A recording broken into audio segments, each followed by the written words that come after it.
consoeurs, chers confrères, bonjour. Je vous remercie d'avoir bien voulu faire le déplacement de notre rédaction ce matin pour assister à cette conférence de presse que j'anime en ma qualité de journaliste éditeur, directeur de la publication du journal Lombanja, qui célébrera ses 20 ans l'année prochaine, précisément en octobre 2026. Comme annoncé, la rencontre de cette fin de matinée concerne la subvention accordée par l'État à la presse écrite libre, étendue désormais à la presse en ligne. Pourquoi aborder ce sujet? Au moment alors que la commission mise en place pour sa distribution a débuté ses travaux depuis le lundi 17 février 2025 dernier. Je réponds que j'ai décidé d'animer cette conférence de presse ce matin parce que les associations dont nous sommes membres sont allées, ventre à terre, conclure un humiliant accord avec la tutelle en lui cadotant de la bagatelle de 10% du montant de la subvention, soit 42 millions de francs CFA, semble-t-il, pour financer les travaux de la commission de répartition de cette manne. C'était au cours d'une réunion tenue au ministère de la Communication le 27 janvier 2025. De son côté, le ministère du Budget s'octroyait à la source la bagatelle de 15% du montant, soit 80 millions de francs CFA.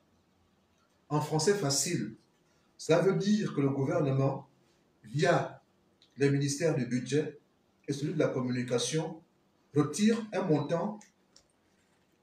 du montant initial de 500 millions fixé par le chef de l'État, 25%. Si ce n'est pas un détournement, ça y ressemble. À ce sujet, j'aimerais lire pour vous un article assez édifiant écrit le même jour par notre confrère Brice Ntoutoum, qui avait pris part à cette réunion au ministère de la Communication. Le titre est assez évocateur. Les présidents d'organismes médiatiques donnent quitus pour le prélèvement des frais de gestion dans la subvention annuelle de la presse écrite gabonaise. Il développe ainsi qu'il suit. C'est l'objet d'une séance de travail organisée ce 27 janvier 2025 par Mme Laurence Ndong, ministre de la Communication et des Médias. À ses côtés, Jean-Yves Ntoutoum de l'OPAM, la tière Thierry Mebalo du CCPPL, Steve Romeo Makanga de l'UPIG, Brice Ntoutoum de l'Association internationale des médias pour la paix et le développement, le représentant du RENAGI, et Rodrigue Bekale Menzui de l'UGPS. Tout ce beau monde et le ministère de la Communication se sont appuyés sur les textes qui régissent le mode de fonctionnement de la subvention annuelle de la presse écrite en République gabonaise, à savoir le prélèvement de 10% du montant initial pour les frais de gestion et de commission des travaux.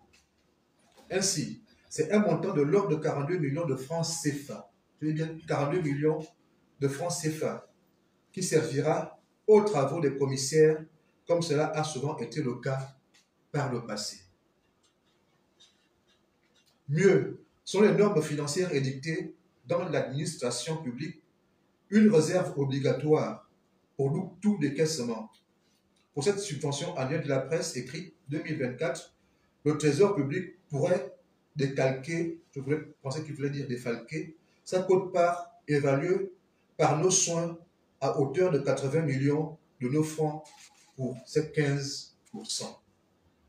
En fin de compte, c'est un montant de 397 millions de francs CFA que la presse gabonaise se départagera entre les journaux tabloïdes et la presse en ligne. Selon nos sources, la future commission d'attribution de la subvention annuelle de la presse écrite gabonaise aura à examiner 100 dossiers reçus en l'espace de moins de 5 jours, de 8h à 17h30. Un véritable travail de titan qui impliquera cette année le représentant de l'UNESCO, celui de l'OIF et celui de la primature, en dehors des commissaires habituels issus du ministère de la Communication et de la Haute Autorité de la Communication AC. L'article est signé, comme je l'ai dit plus haut, de la main de notre confrère Brice Toutou. Lorsqu'on a lu cet article, que je trouve assez édifiant, on comprend tout de suite que le gouvernement, sans la moindre pudeur,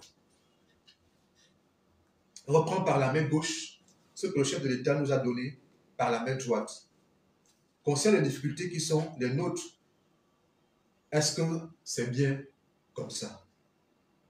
Je ne voudrais pas être désobligeant envers nos collègues présidents des associations, mais l'acte grave qu'ils ont posé en allant donner quitus à cet entourloupe gouvernemental n'est à mes yeux ni plus ni moins que de la traîtrise. Et personnellement, j'en ai touché un mot au président de mon association, l'Organisation patronale des médias, OPAM. Ne pouvant donc pas cautionner cette fourberie, j'ai pris la décision de me désolidariser de ceux qui ont fait allégeance au ministre en allant lui accorder 10% de notre subvention.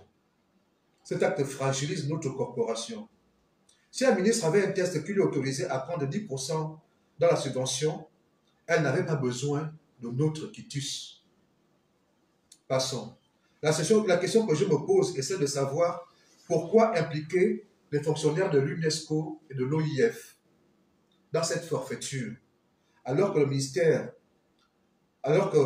Blaise Louembé-Kouya, à son époque, avait mis en place une base de travail imparable qui consistait à procéder à la répartition de cette subvention devant les éditeurs eux-mêmes, sur la base de critères de sélection rationnelle et impartiale. Cela avait le mérite d'éviter des frustrations et des incompréhensions, car chacun savait pourquoi on lui avait refusé la subvention ou pourquoi il aura eu le montant qui lui avait été affecté publiquement. Pourquoi en 2025, on veut réinventer le fil à couper le beurre? 42 millions pour donner les perdièmes aux fonctionnaires de l'UNESCO et de l'OIF, ou pour payer les primes d'astreinte aux fonctionnaires du ministère de tutelle, de la HAC et de la primature. Pourquoi pourtant payer chaque mois par le trésor public? Payer des perdièmes à des présidents d'associations, membres de la commission, alors qu'ils auront déjà droit à la subvention. Cela va créer un précédent dans le sens où, au ministère de l'Intérieur, on va aussi créer une commission pour distribuer la subvention accordée aux partis politiques. Idem pour le ministère de la Jeunesse et des Sports, qui octroie des subventions aux ligues sportives. Rappelons que les médias publics, AGP, Gabon Première, Radio Gabon, l'IGIS, perçoivent chaque année une subvention de fonctionnement de plusieurs centaines de millions de francs CFA de la part de l'État, en plus de la redevance audiovisuelle et cinématographique RAC, qu'ils perçoivent chaque fin du mois. Sont-ils assujettis au prélèvement de 25% par le gouvernement? Est-on obligé d'avoir recours à une commission pour attribuer la subvention aux médias à règle? Quid du rôle des services du ministère de la Communication, notamment la Direction générale de la communication? Ils sont parfaitement outillés pour faire ce travail sans rien percevoir en retour, dans la mesure où ils sont salariés car fonctionnaires, donc payés par nos impôts. Je me tourne humblement vers le président de la République, chef de l'État, pour le prier de proscrire cette pratique indécente et faire en sorte que la presse perçoive le montant alloué, à savoir 500 millions de francs CFA. Je vous remercie.